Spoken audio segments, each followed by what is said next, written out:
I believe that everybody has a story, and I'm fascinated to hear them. So come with me as we take a walk down Fascination Street. Hey guys, this episode is brought to you by Amazon.com. You know Amazon, they have everything that you would ever need for anything ever. The way this works is I have links on my website that if you click on those links, it will take you to the website and you can buy whatever you need to buy from Amazon. It won't cost you anything more, and they'll send a couple of pennies my way, and that'll help me pay for stuff. You can bookmark that and use it all the time for everything you buy. In the US, click on the Amazon banner at the top of the page. All other countries, go to the Support the Show page and click on your specific country. Shop till you drop, and thanks for helping me out while you're doing it. This episode is also sponsored by Pure Vitamin Club's Sublingual B12 tablets, which is the only sublingual B12 supplement that doesn't contain binders and fillers and delivers 2,000 micrograms of the B12 form nature intended directly to where it's needed by dissolving tastelessly under your tongue. Everyone needs B12. It's an essential water-soluble nutrient that your body can't make on its own. B12 gives a boost of energy to vegans, active people, people over 65, anybody who is experiencing low energy or fatigue, and anybody who experiences mood swings or is depressed. Click on the photo link on the home page or on the Support the Show page at fascinationstreetpod.com. Hey guys, a couple of months ago I got to be a guest on the Nooner podcast on the Smodcast Entertainment Network, and one of the co-hosts is Cassandra Cardenes, and she was kind enough to call in and chat with me for a little bit in this episode. So we talked growing up around comedy sketch writing. We talked Wonder Woman and what it was like for her to finally see a female hero on the big screen. And we talked about podcasts. Enjoy, guys. This is Cassandra Cardenes.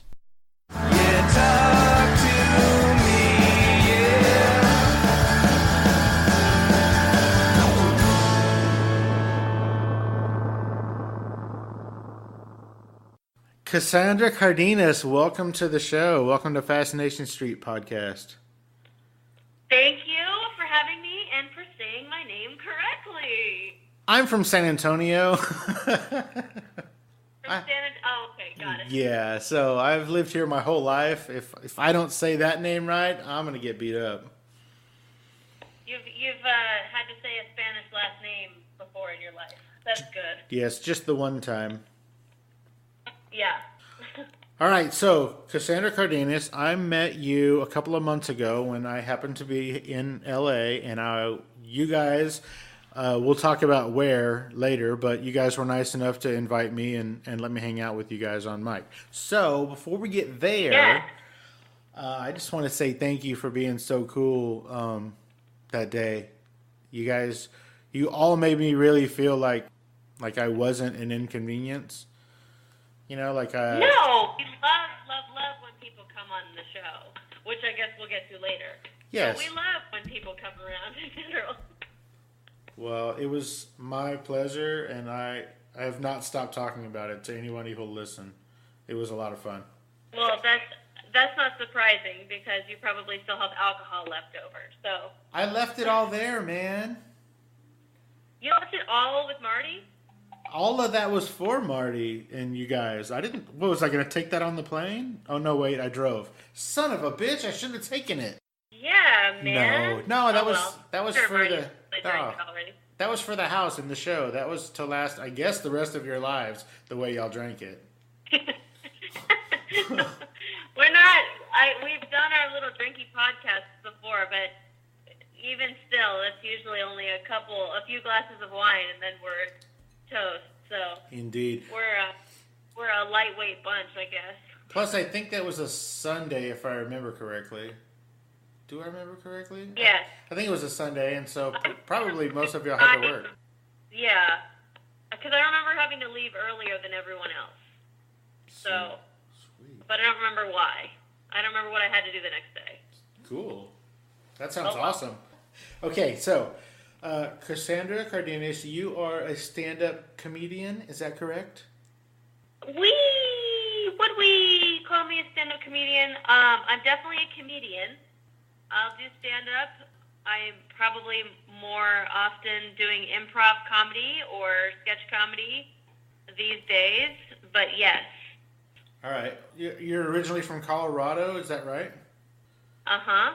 Well, I was born in Orange County, California, and then moved to Colorado when I was about 2 years old, and that's where my Cuban family lives. Yeah, I lived with them until I was about 13, and then I came to Los Angeles. So that's what, because I was going to ask what brought you to LA. So it was your whole family just moved to LA? No. My father passed away when I was 8, so after that, it was just me and my mom, and obviously the rest of my family. I really wanted to be an actress, and my mom was a nurse and was really supportive of everything that I wanted. I have a half-brother that is her son from another marriage who already lived in California, so it was a little bit of a win-win for her that she could move and be closer to her son and let me live my tiny teenage dreams. Well, that is very sweet and supportive. Yeah. My mother was also a nurse, but she was less than supportive. less willing to pick up all your shit and move. Cool. So your mom, is she still a nurse? Is she still? No, she's retired. So she lives down in Arizona and does quilting all day now and loves being retired. That's awesome. So my mom was a nurse. My wife is a nurse. My wife's sister is a nurse. My wife's brother is a nurse. My wife's mother is a nurse. And I feel like I'm forgetting one nurse. Like, everybody's a fucking nurse around here.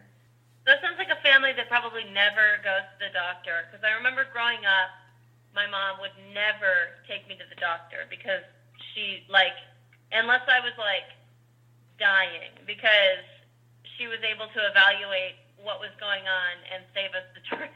Yep, that is correct. It's kind of handy. I guess it took me until I was probably in my mid-teens before, I connected the dots that, wait a minute, if my mom's a nurse and I'm always fucking sick, how come I never go to the doctor? And then finally I asked her, and she was like, well, because if I take you to the doctor, the nurses are going to do everything anyway, and I'm a nurse. And I was like, yeah, but I'm always sick. She's like, well, there you go. Yeah, it's like, you don't need to go to the doctor. You live with me. I'm basically a doctor. Yeah, it's like that. I'm basically a doctor. Numerous years of medical school and salary. Yeah, no shit, the salary. Yeah, I mean, she might as well have just said, look, I mean, yeah, I work 16 hours a day, but you're living it with a nurse. But this conversation is making me feel like I should have went to nursing school. It's making my wife makes me feel like I should have gone to nursing school. She's badass. That was my mom always through high school. Still very, very supportive of me as an actor and everything I was doing, but always telling me that if all else fails, I can always go to nursing school. She still sometimes tells me that when I'm in a particularly not hot streak with my career. Well, I can't imagine that happens too often. Well, yeah, sure. I hope not.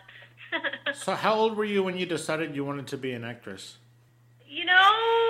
I think I've always wanted it because I remember I've always loved animals. Loved animals, specifically dogs. And so I remember, I know I loved acting for as long as I have been alive, but I know that there was a point in my life where I really wanted to be a vet.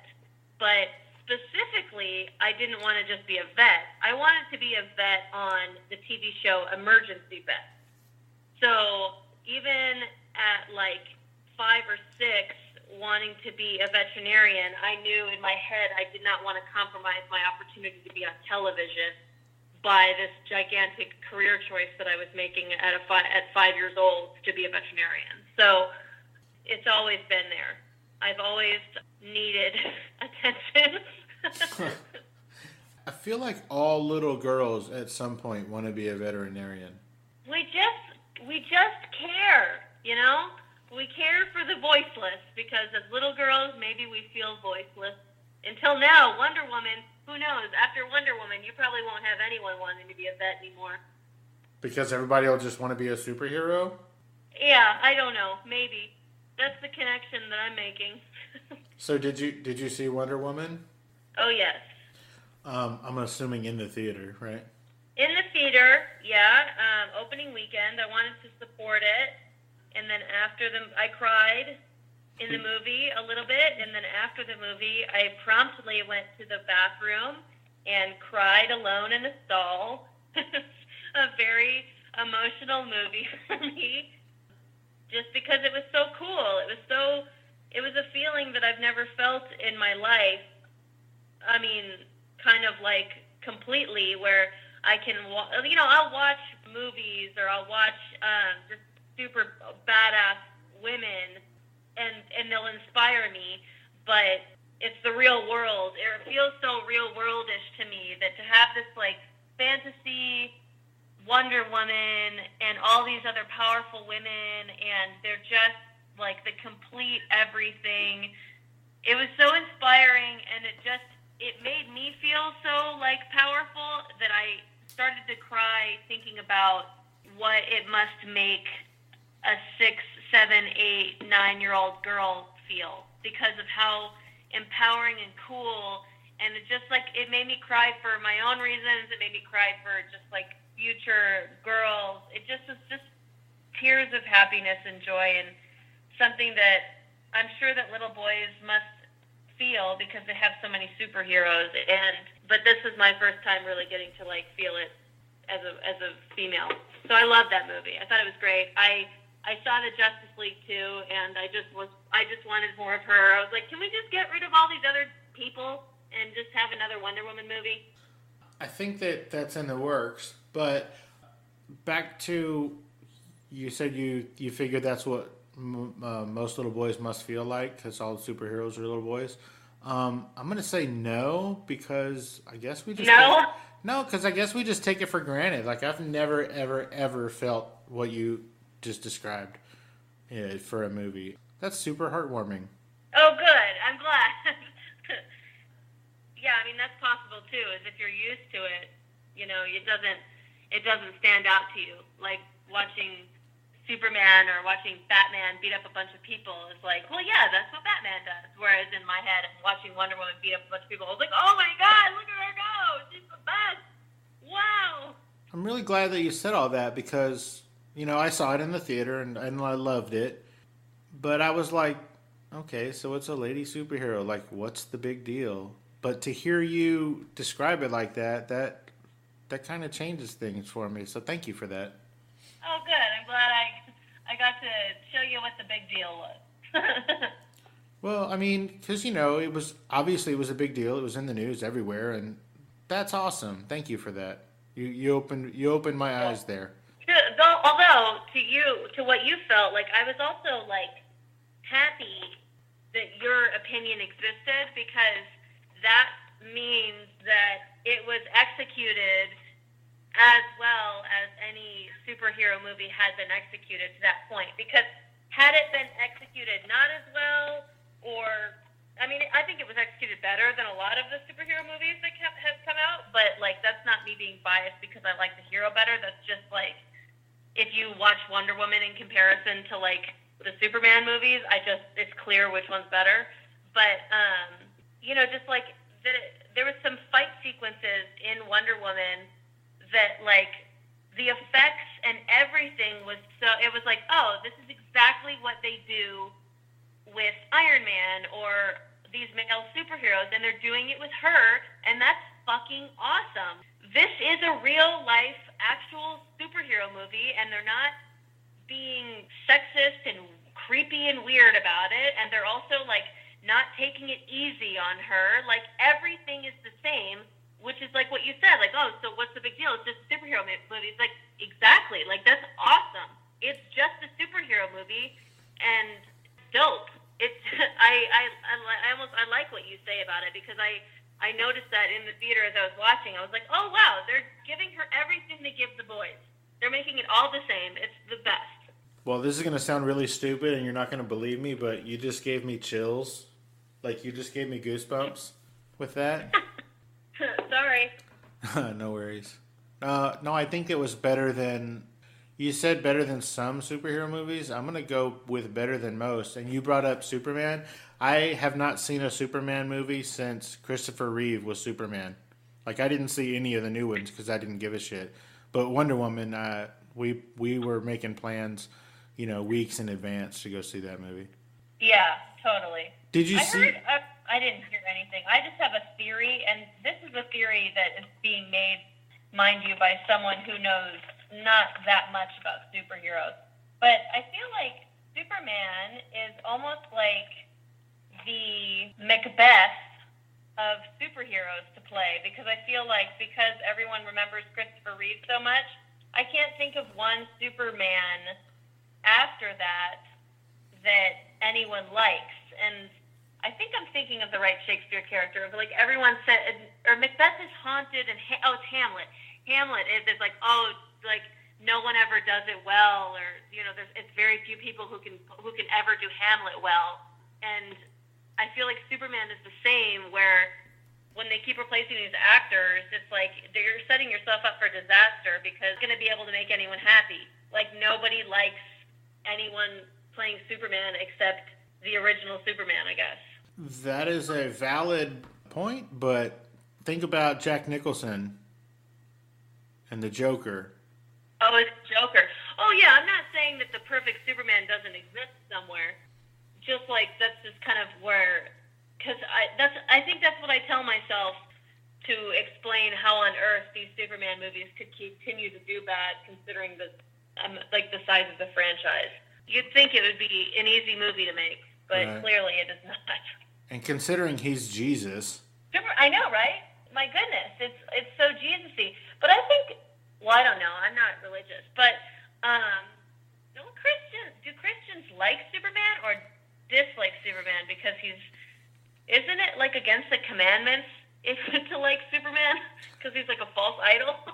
I'm gonna say I'm not a super religious person either, but I'm gonna say that they don't consider him an idol. Like they just don't look at him that way. I think they just look at him as some ass crack on TV or whatever. I think they kind of deny all of the obvious Jesus-ishness of that character. Because I mean, what was it? Krypton gave their only begotten son so that he could protect. Like, come on, could it be any more Jesus-y?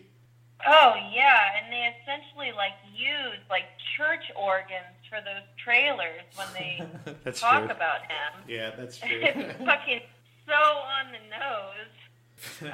That's really funny. But that's fine. It's just another example of the Catholic and Christian churches just pushing shit aside and ignoring it. Yeah, big statements. Bold statements. So that's when you decided that you wanted to be an actress. When did you decide that you wanted to get into comedy?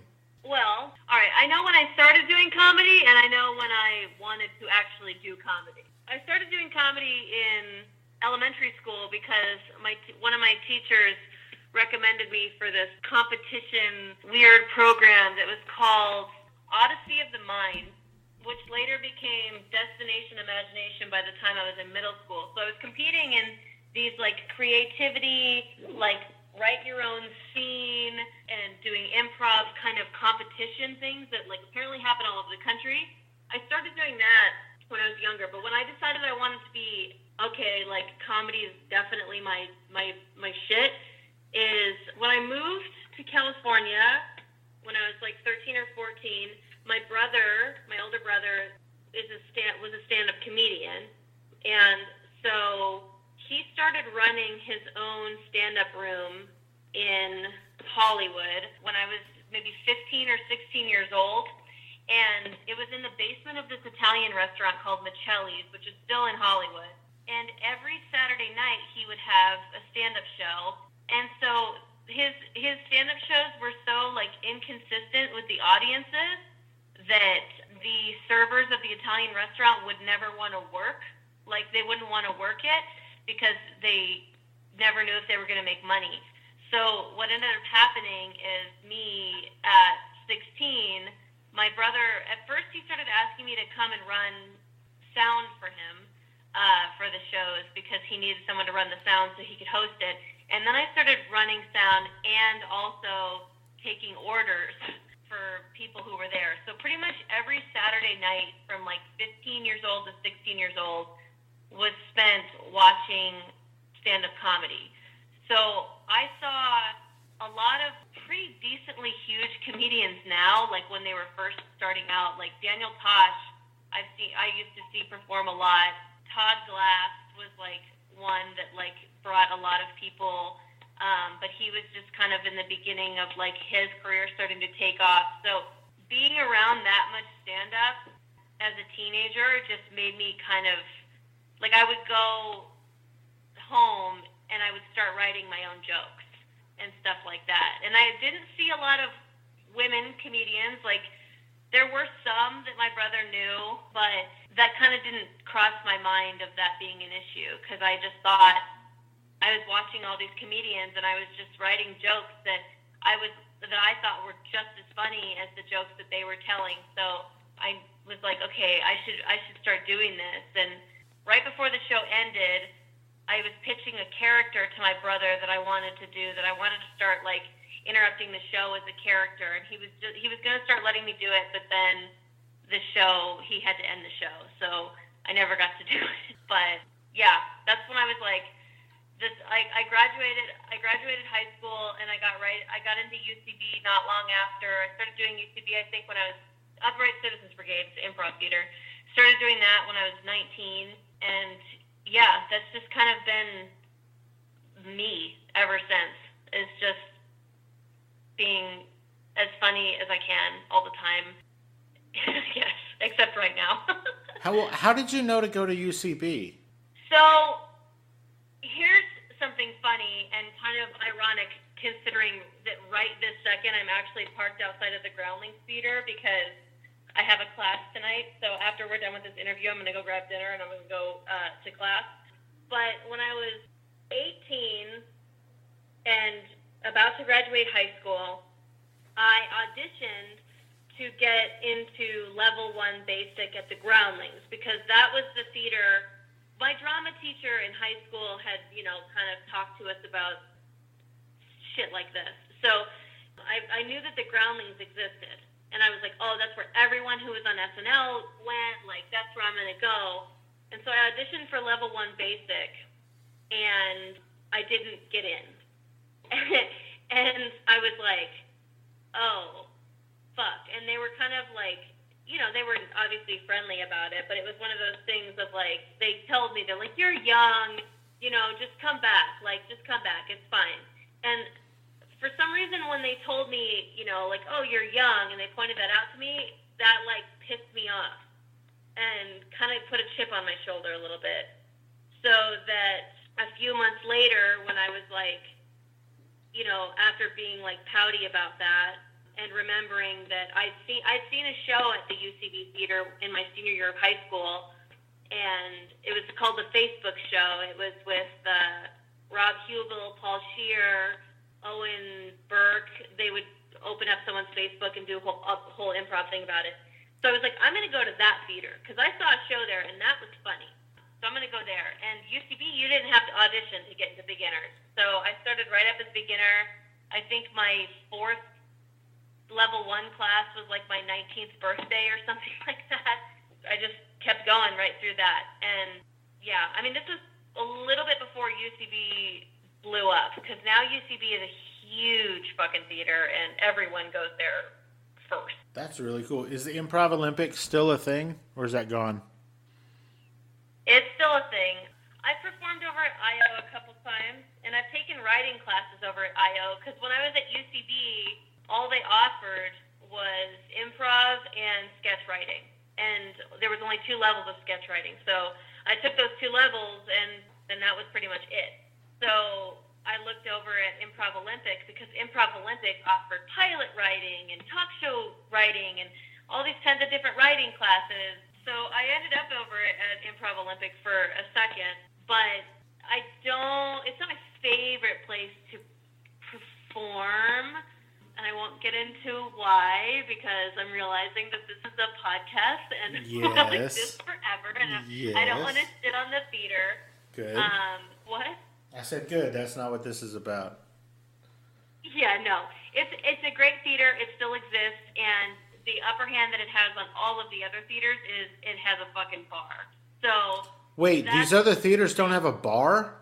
No. Some of the other theaters I think will like sell like beer here and there, but no. IO has a full bar, so you go and perform at IO, and you know it's gonna at least be a fun night. Well, the crowd's got to be way better drunk, right? Right, and so that's one of my. If I had to complain about that lovely theater, I would just say that sometimes you invite people to come to your shows, and then they drink too much, and then they go to your show and they don't enjoy your show, or they enjoy it too much. Or the flip side is that IO tries to encourage the people who are already drinking in the bar to go to the show, and sometimes you'll either lose audience members to that bar or you will gain audience members from that bar, and sometimes it's great and sometimes it could be better. So it's just one of those things, but it's a fun place and it still exists. All right. Well, that's awesome. Thank you for not shitting on any of those places. So, do you remember the first joke that you ever heard? Like, that made you laugh? Yeah. No. The first joke that I ever heard that made me laugh, my dad was always really, really funny. So, I remember, I don't know if this is a joke, but I've got two things. I remember being young, and his favorite movie was Blazing Saddles, and I remember laughing with him during the fart scene, but that's not quite a joke. And then I remember asking my dad once what different animals, like what different noises animal makes or something. I don't know how old I was. I had to have been really young, but I just have this memory of asking him about cows and pigs, and then I asked him about a moose. So what noise does a moose make? And he took a second and thought about it, and he said, "Hey, moose," because he didn't know. And I remember laughing forever.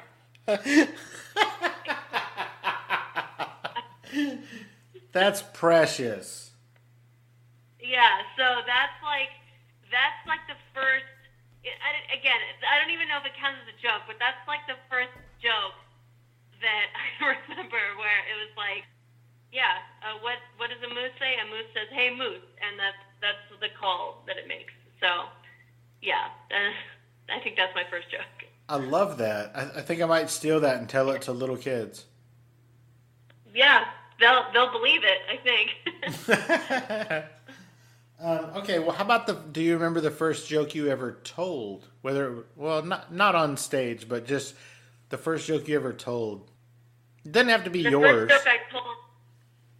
Oh, okay. I think I would quote. This is embarrassing. I think I would quote Dane Cook a lot because Dane Cook was really, really like this was like when he was on top of the fucking world. Was when I was like really, really deep into stand-up as a teenager, and so I would quote Dane Cook a lot, and that always would get laughs. You know, when you'll see other comedians do interviews, and it's so cool because they'll go like, yeah, I would quote Richard Pryor, I used to quote George Carlin, and blah, blah, blah. And in my head, I'm like, I'm from the fucking lamest generation almost, because my story is that I quoted fucking Dane Cook. Like, oh boy. I'm judging my own first jokes now. Well, I think Dane Cook was a really funny dude, and I think he kind of got shit on a little more than he deserved. I think everybody kind of went overboard on that guy. He's not a bad dude. I agree. He's not a bad dude, and everybody can be a fucking asshole if they want to, but that dude sold out Madison Square Garden on the fucking reg, and that dude, he spoke to a whole generation, so fuck everybody who doesn't like that. Yeah. It's one of the, it's just, yeah. It just was a thought that came to me. It just was interesting. And I was like, oh, wow. I always thought when I watched people do interviews. I'm like, well, I always used to quote that person. I used to quote Jerry Seinfeld. I knew his album back to back to back or whatever. And I used to think when I watched those interviews, man, I don't have any stories like that because I don't remember a lot of female comedians growing up. And I'm like, oh, I guess after saying this out loud to you, I do have that story, and it's Dane Cook. So, great.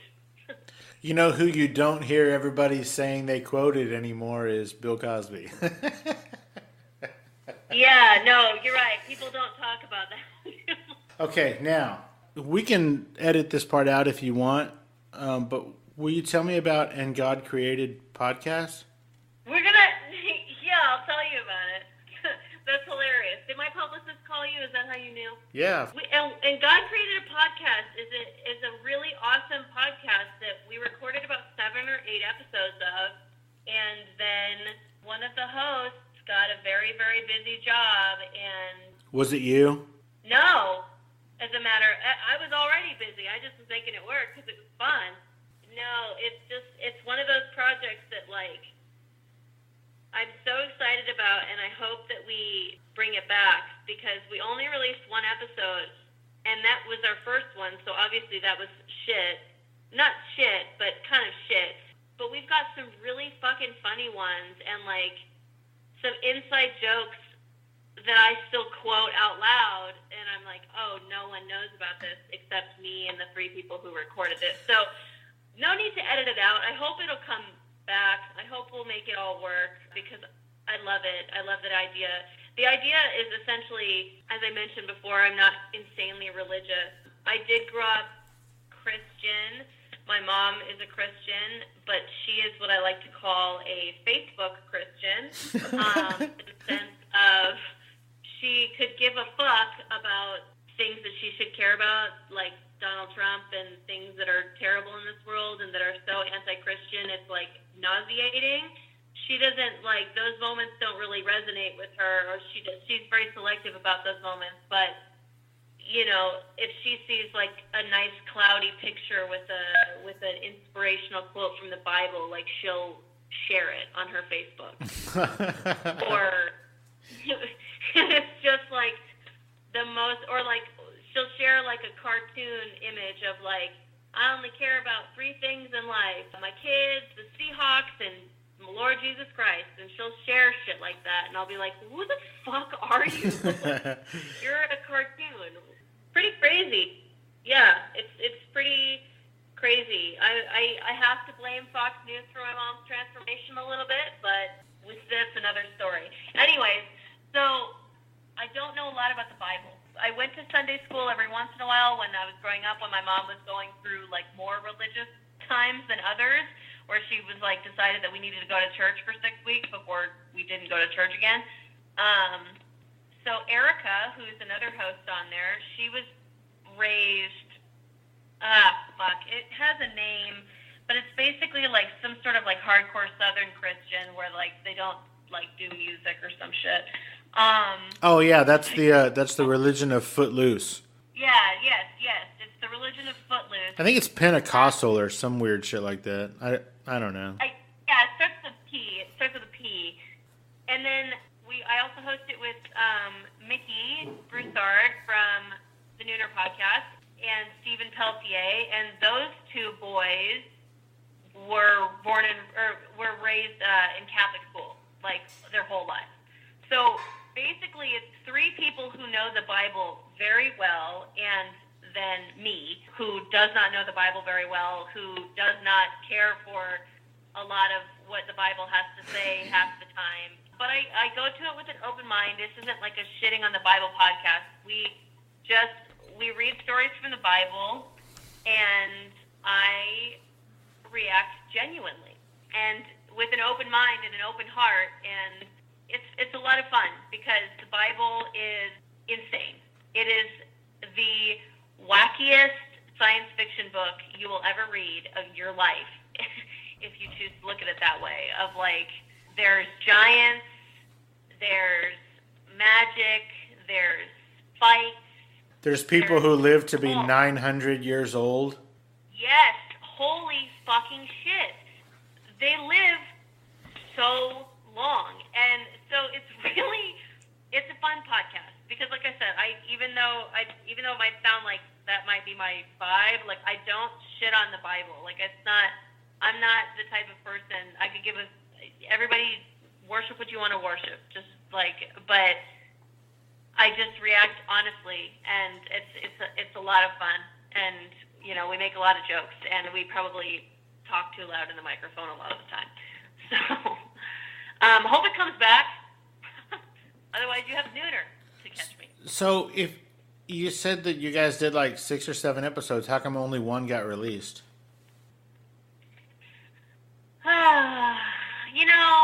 These are good, tough questions. I don't know. Because I don't have a copy of the other episodes.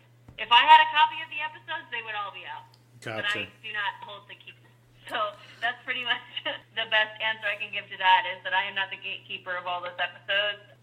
The person who's the gatekeeper of those episodes is very busy and also is insisting on a lot more sound editing to go into them because of the fact that our mics aren't the best and blah blah blah. And I'm more like guerrilla style podcast, so I think we should just let them out, and maybe we will. Well, I think that one of the cool things about podcasting is that it's fun and it's cool, but it's sort of like a newspaper. Like, it's sort of throwaway. Like, you get better at it and you change things throughout the process. I mean, if you listen to even the Nooner, if you listen to the very first ones versus the ones that come out now, when they do come out, it's wildly different. I mean, everybody gets better at mixing or the sound or whatever, and then the levels, and then everybody gets different equipment, and I mean, it's all a growth process. You got to start somewhere. I say go guerrilla, like you said. Yeah. Let's talk about the Nooner. What's the Nooner? The Nooner podcast is a banter podcast that I am on the Smodcast radio network that the lovely and amazing and all kinds of nice adjectives. He won't ever hear this. It's okay. I even if he doesn't hear it, I just adore Marty. He's just the fucking best. And him and Giselle were nice enough to invite me on the Nooner podcast a little over 2 years ago. How did you meet them? Like, how'd that all happen? So, back to my UCB, when I was in my level 1 class as a fresh-faced 18, 19-year-old, I met a man named John Stahl, and he was awesome, and he's really a great writer, and we got along great. We stayed in touch. I mean, I stayed in touch with a lot of those people. That's the great thing about improv, man. You meet some fucking friends in 6 to 8 weeks. It's really awesome. Anyway, so I met John Stahl. Cut to, let's say, I think about 3 years later or so, John hits me up for a awesome, hilarious web series that he has online called Teachers, Teechers, Teachers, and it's an improvised web series, and so I was on that along with Marty, Giselle was on that show, and John Piricello, who used to do the Nooner with us. I'm going to interrupt you for a second. She said Marty you, that's Y-U, not Marty, you. Like, she wasn't on about me. I was not on that. No, I wasn't. Sorry. Okay, yeah, so, you were not. And then John Piricello, go ahead. Yeah, John Piricello. So I met all of them while we were shooting that series, and then cut to about 2 years later, and Giselle sent me an email and asked if I'd like to be a guest on the show. And upon some further research, I realized that they were losing Steve Kruger, and so that's why they had an extra chair in there that needed to, that they could take a guest on. And then, like I said, I just never stopped coming. I just kept, except when I actually did stop coming because I couldn't come anymore. But now I'm back. Yeah, so that's kind of how that happened. It's my favorite part of my week sometimes. Are you there? You're breaking up. Yes, I can hear you. Can you hear me? No. No, oh my God. Oh, man. Okay, so basically, can you hear me? So basically, you filled a chair vacated by Steven Kruger? Not officially, but yes. When Steve left, there was a chair, and I took it. So when Steve left, he came to Texas. He went to Austin, which is about 75 miles from where I am right now. And he was actually the second guest on Fascination Street podcast. Ooh. Holler. And then, like, as soon as I did that interview, like, 3 weeks later, he moved back to California. He's back in LA now. Yes, he's back in LA. And he was moving back to LA when I was in LA. And he didn't know that I was going to be on the Nooner back in July when I showed up. And the look on his face when he walked through Marty's door and he saw me, I really wish I could have captured that. Like, that was the greatest thing I've ever seen. He was just like, what the fuck is this guy doing here? It was awesome. Yeah. Because I guess he stayed with Marty for a couple of days. Yes, he is really funny. Steve Kruger is. I don't know him that well. I'm not going to lie to you. Because I haven't gotten to do a lot of podcasts with him, but he's very, very funny.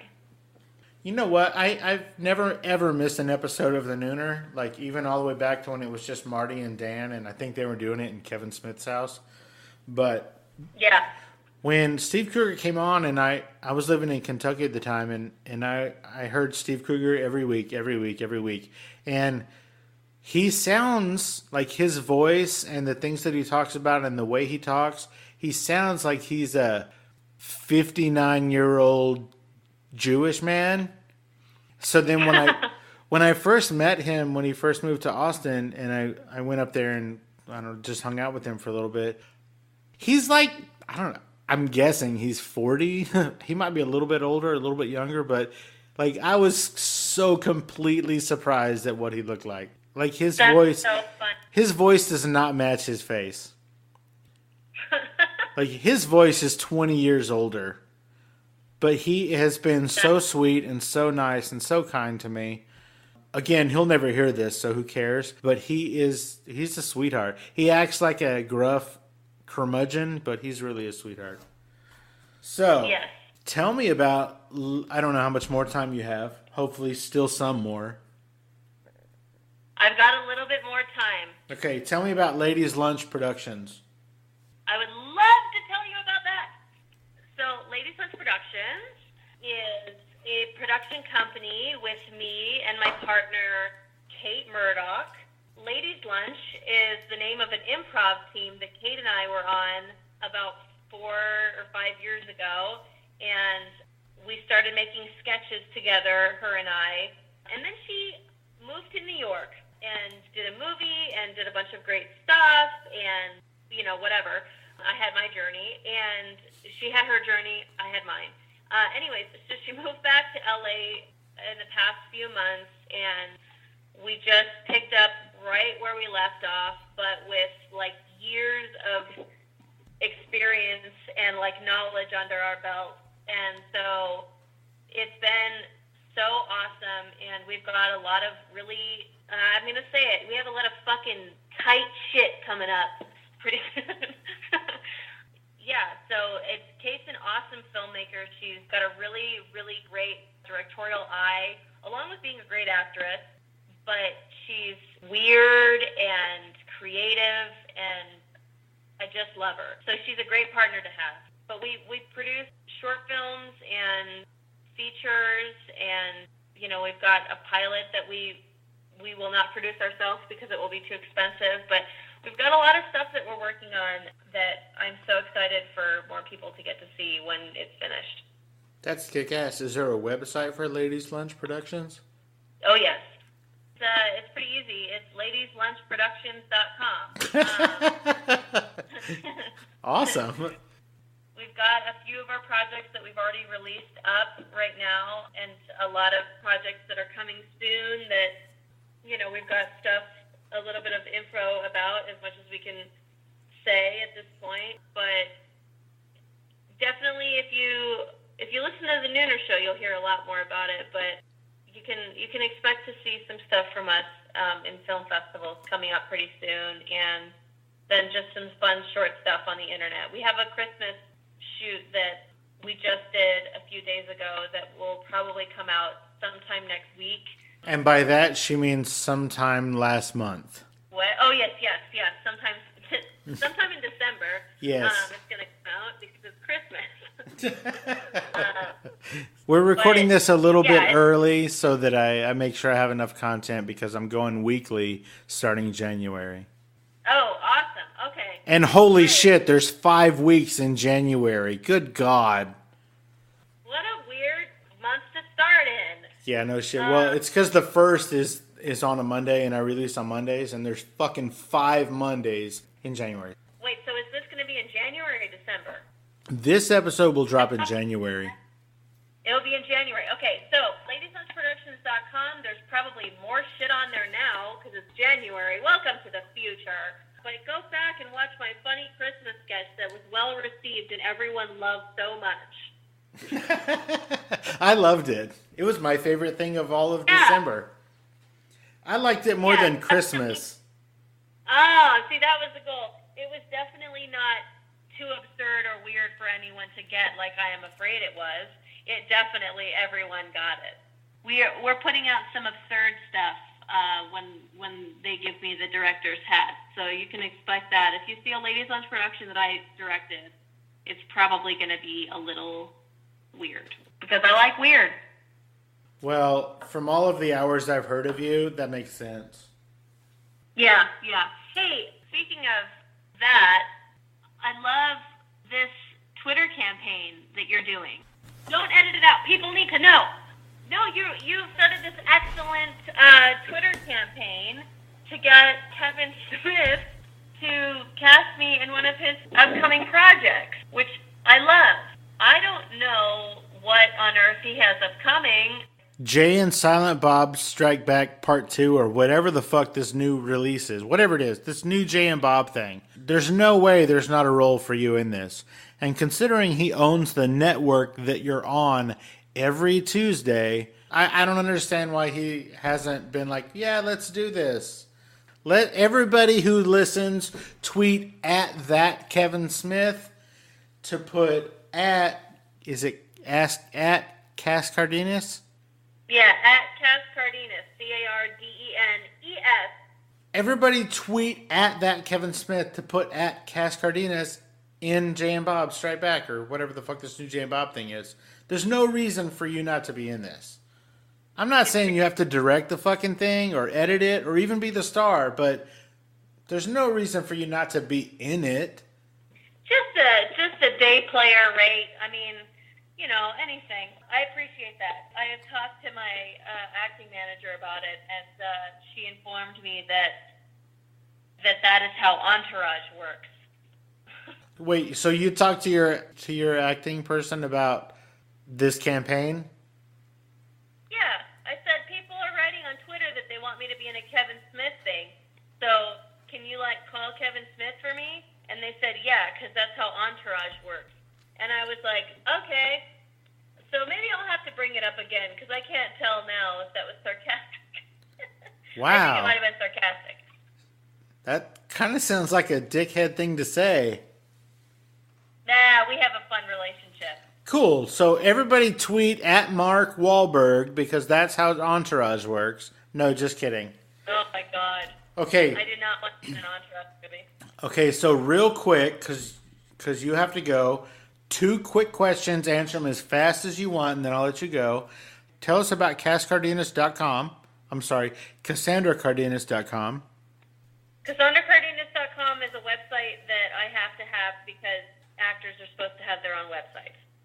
Nice. Next. Well done. Okay, now last question. Everybody who wants to see, you can search Cass Cardenes and you'll find her reel on YouTube. It's highly worth the watch, I promise.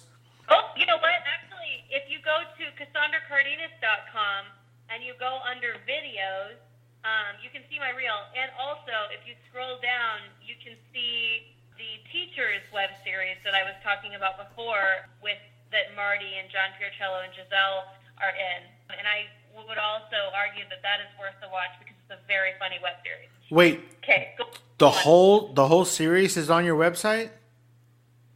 No, I think I only have 3 episodes on there, ones that I'm like heavily featured in, but the whole series is online on Teachers, TEECHERS.TV. I have the ones that I'm in, but the episodes aren't canon, so you can just watch whichever random ones you want. So I recommend going through my page and watching them so that you can see the ones that I'm in, and then if you want to look at more, then that's your life. Holler. All right, last question. Besides me, who is your favorite guest on Nooner? Oh, besides you? Yeah, besides me. Okay, fuck.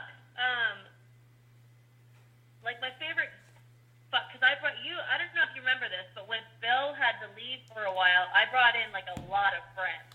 Like, You brought in Mickey. I did bring in Mickey. I think you brought in Erica, too.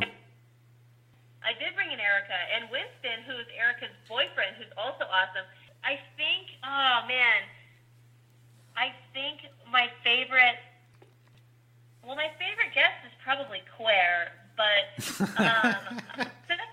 Everybody go listen to Nooner Podcast to find out who Quare is. Quare is probably the reason I'm not getting cast in Kevin Smith movies. I can't imagine that that's the case. But go ahead. If anything, Quare is just a cry for attention. I really, really had fun when my friend Dale Thorhammer was there. Thorhammer. Dale Thorhammer, he's an inspiring Tony Robbins type. You're not wrong. I'm not wrong about what? About Mr. Thorhammer being a Tony Robbins type of motivational individual. Yeah. So Dale Thorhammer he's a character that's played by my friend Ross Everett, and Ross, he's created this Dale Thorhammer guy who hilarious because it's absurd and crazy, and the things that he says are so hypocritical and egotistical and insane, which I love because there's people who, like Ross has talked to me about this Dale Thorhammer character and how he's had to tone up the craziness because there have been people who don't know that what he's doing is like parody. That's awesome. I love when people don't know you're kidding. Yeah, so I loved having Dale Thorhammer on the show. Although, when you brought up Winston when you brought up Erica, I thought about how fun it was to have Winston and Erica, respectively, both on the show. So, I don't know. I've brought in so many people who I care about so much that was a really tough one. It's going to have to be Quare. It's going to be Quare. It's going to be Quare. All right. Tell everybody where they can find you on the various social networks. Instagram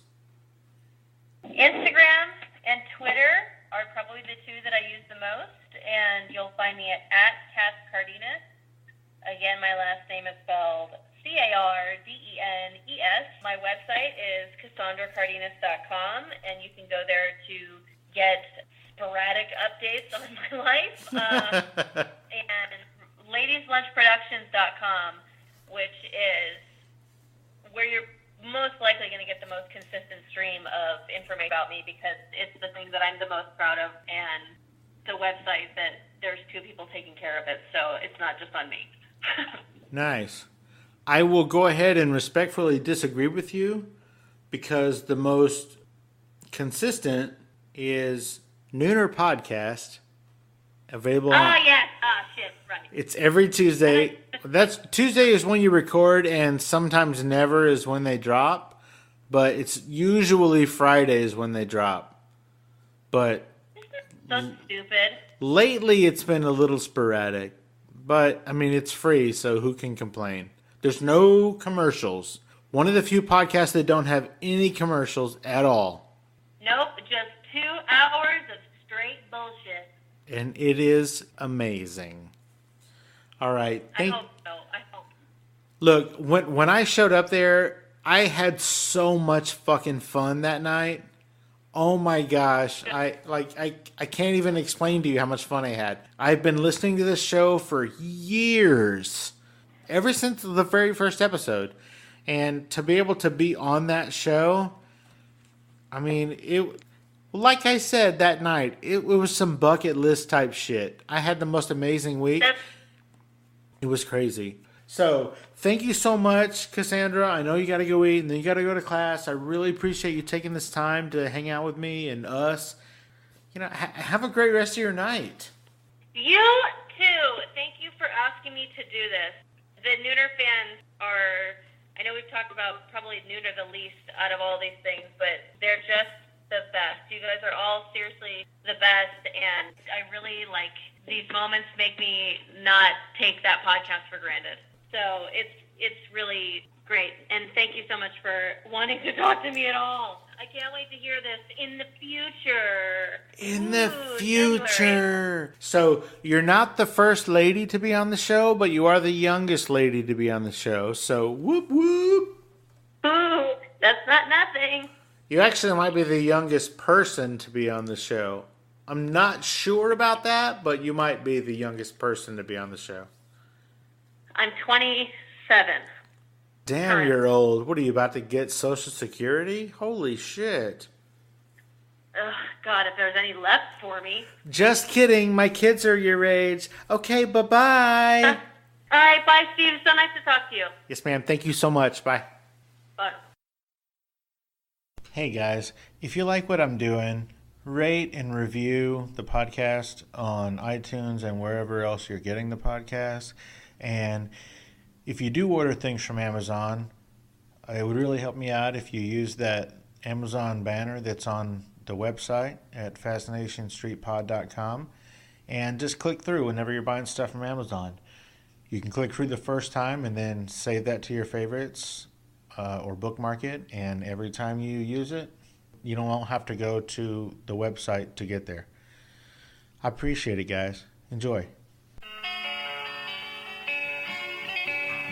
Opening music is the song Magnolia from the 2014 album Intransigence, used with permission from Douglas Miles Clark. Closing music is Apollo from the 2001 album Into the Known by the band Sapphire. Thanks for hanging out with us and getting to know a little bit about our guest. We'll see you next time on Fascination Street.